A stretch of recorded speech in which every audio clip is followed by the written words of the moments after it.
Reddy JAC, Telangana Reddy సంఘం, రెడ్డి ఐక్యవేదిక, రెడ్డి జాగృతి అందరం కూడా అనేక సంవత్సరాలుగా సుమారుగా 12-13 సంవత్సరాల నుంచి రెడ్ల యొక్క హక్కుల కొరకు ఐక్యత కొరకు పోరాటాలు చేస్తూ వస్తున్నాం.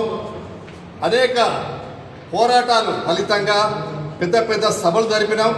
ఆ సభలలో అప్పుడున్నటువంటి ప్రభుత్వ పెద్దలు రెడ్డి కార్పొరేషన్ ఇస్తాం, రెడ్లల్లో ఉన్నటువంటి పేదలకు అన్ని హక్కులు కల్పిస్తామని చెప్పి మాట ఇచ్చారు.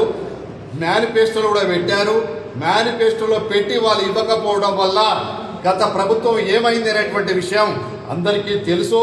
ఇప్పుడు ప్రభుత్వం రాగానే కార్పొరేషన్ ఇస్తామని క్యాబినెట్ ఆమోదం చేసి 2.5 సంవత్సరాలు దాటినప్పటికీ ఇప్పటికీ దానికి నిధులు కేటాయించలేదు, పాలకవర్గం ఏర్పాటు చేయలేదు.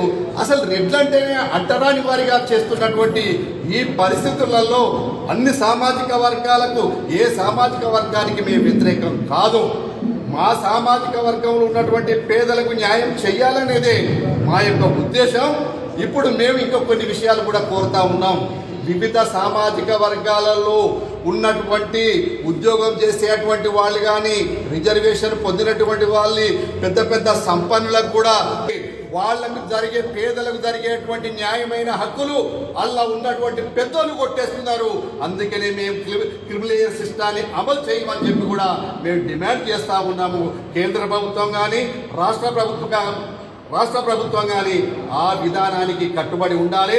అట్లాగే మేము మా దాంట్లో ఉన్న పెద్దల కొరకు కాదు, మా దాంట్లో ఉన్నటువంటి పేదల కొరకు మేము కొట్లాడుతూ ఉన్నాము. ఇది అమలు చేయడం కొరకు 21 తారీఖు నాడు జరిగేటువంటి సిద్దిపేట కలెక్టర్ ఆఫీస్లో జరిగేటువంటి ధర్నా కార్యక్రమానికి పెద్ద ఎత్తున వేలాదిగా తరలి వచ్చి ఆ సమస్య పరిష్కారం చేయడానికి కేంద్ర ప్రభుత్వం యొక్క, రాష్ట్ర ప్రభుత్వం యొక్క కళ్ళు తెరిపించడానికి ఈ యొక్క ఉద్యమాన్ని సిద్దిపేట నుంచే మొదలు పెడతామని చెప్పి మేము డిమాండ్ చేస్తా ఉన్నాము. జై రెడ్డి.